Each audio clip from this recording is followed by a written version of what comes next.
And you know, it's something I know I'll cherish forever. Is those moments coming out of the tunnel or just making a big play for him late in the game. That's why we love Arrowhead, man. Honestly, I've been just focused on trying to win football games, man. I'll let that be a decision that I make with my family, friends, the Chiefs organization when the time comes. Time for a quick take. An emotional Travis Kelce was reflective after what could have been his final home game of his career. RC, do you think Kelce hangs it up? You know, I don't know. I think you make this decision when you step away from the game and get an opportunity to truly get a full perspective on what you've accomplished and where you are now. But if it is Travis Kelce's last game, he's an absolute legend, a first ballot Hall of Famer, and someone who approached football in the right way. He not only brought joy in the way that he played, but his effort and the sort of brother that he was absolutely amazing. And you saw that in everybody that spoke to him, whether it was a Kansas City Chiefs teammate or someone from the opposing team. But I also want you to keep this in perspective. Colston Loveland, who was a top 10 pick, Tyler Warren, who was a first-round pick, they don't have Travis Kelce's stats. Kyle Pitts, who the Atlanta Falcons social media team can't stop raving about, has the same number of touchdowns, only 7 more catches, and a few more yards. Travis Kelce can still do it. So if he steps away, it's not because he can't do it anymore. Maybe it's just because he doesn't want to. Travis, if you do step away, man, thank you for all you've done for us. So, RC, America wants to know, should he play next week? Got the Raiders. Yes. you can't say that. You can say anything. You can't say he should play next week. It's easy to say he can play next week. You can't say. Can I tell you why? Because if Travis Kelce is going to step away, his team won't need him next year. Dak Prescott and the Dallas Cowboys are one. They still going to be a couple next year. Got you there, and they Mike. certainly need each other. Oh, what happens if he comes back next year? That's a different conversation. Well, but it may not He be. left it on the table. He did not give a definitive answer. Mike, you just contradicted yourself. He just wants to bring this back to last segment. We're about the wrong things here. If Patrick Mahomes was playing, he shouldn't play. Tell you that. All right, let's get into this Week 17 slate. Jalen Hurts and the Eagles take on the Bills in Buffalo. The Birds have won 2 straight and seem to be reestablishing their offensive identity as of late. But a game against a perennial postseason contender will be a true test of how fixed things really are for Jalen Hurts and the O. Meanwhile, Josh Allen and the Bills look to get their 5th straight win and dust off struggles with their tight game that they played against the Browns last week. Allen has played in more playoff games in his career than Hurts, but has just 1 more win. Hurts also has a Super Bowl title and Super Bowl MVP on his playoff resume, while Allen is still trying to make it to the Super Bowl for the first time in his career.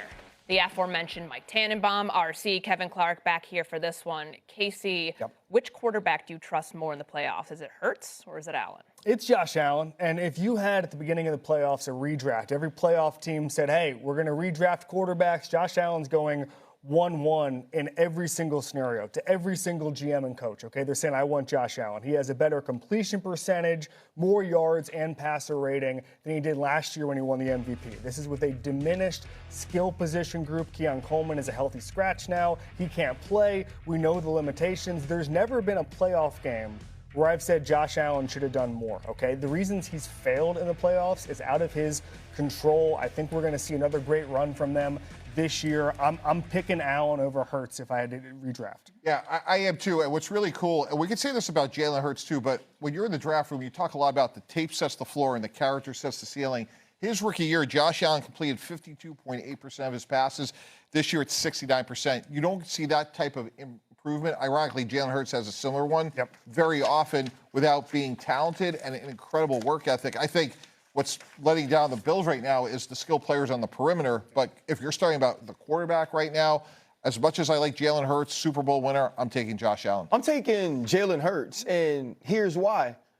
Josh Allen ain't never beat Patrick Mahomes. Now, if you're going to tell me that you're going to take Josh Allen because compared to the quarterbacks that are going to be in the AFC, there's no one that you trust more than Josh Allen, I absolutely agree with that. But what Jalen Hurts has shown us in the playoffs is if Saquon Barkley and the run game aren't working, I can go be the Super Bowl MVP. That with Patrick Mahomes standing on the other side of the field on 2 separate occasions, I can outplay him. And I get it when you watch Jalen Hurts this season and you look at the the inability of this offense to produce in the pass game, sometimes you say to yourself, okay, I can't be confident in that. I can be confident in who Jalen Hurts has been in every opportunity that's presented him to win football games in the playoffs. And so from what I've seen from him, his ability to step up in the biggest moments, when the lights are the brightest, I love everything that Jalen Hurts has done for the Philadelphia Eagles in winning time. And I think that's the difference for me in taking Jalen Hurts. For the two of you, how much of the reason you're picking Josh Allen is because of the path that he'll have to go through in the AFC? We know it's as wide open as it's ever been. Is that factoring into your decision? No, I'm just thinking about, again, the hypothetical of every GM gets to draft a quarterback for the playoffs. Josh Allen is going first. And I think if Howie Roseman was able to take Josh Allen and put him on the Eagles right now, he's doing it. I think that's the lever he's pulling in that scenario in this hypothetical. So that's why I'm going with Josh Allen. I think that you mentioned he hasn't beaten Patrick Mahomes.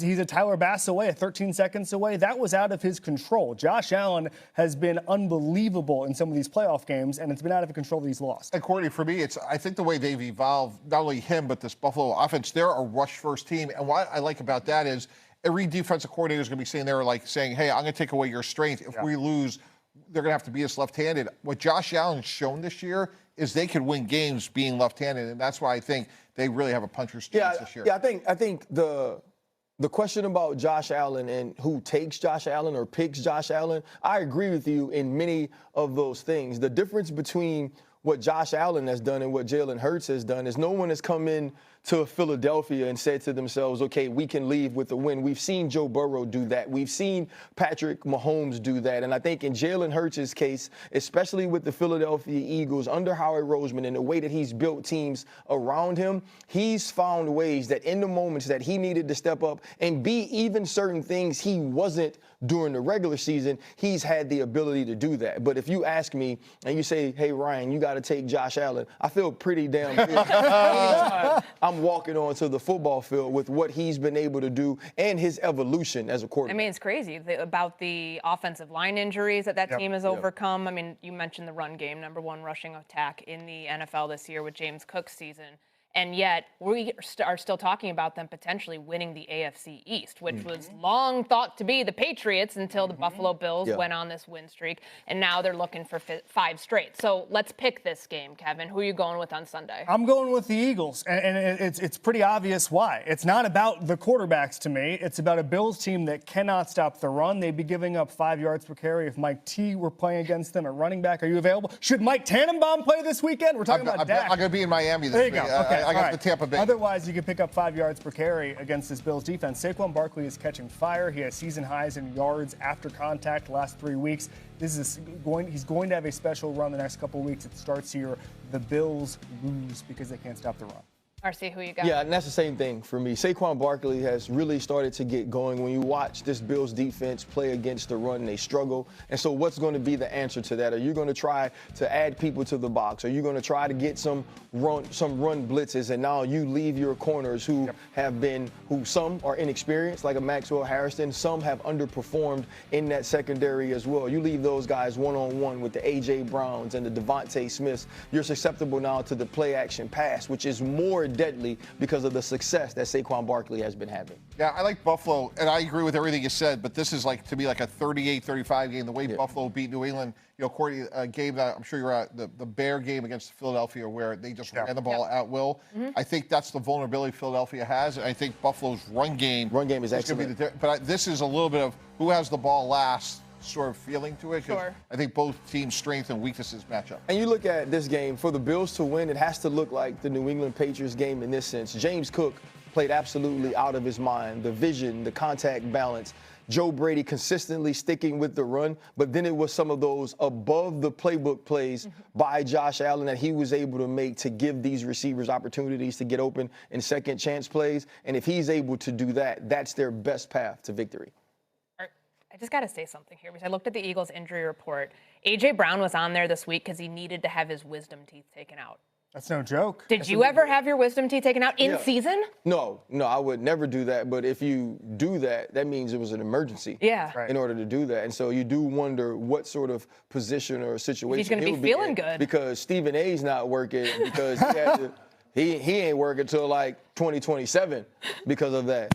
Is A.J. Brown tougher than Stephen A. Smith? That's the That's what question. the headline's going to say on Monday. Where the Eagles want to trade Stephen A. Smith for A.J. Brown. And obviously, we know that this game doesn't really have major playoff implications because both teams found their way in by week 16. All right, coming up.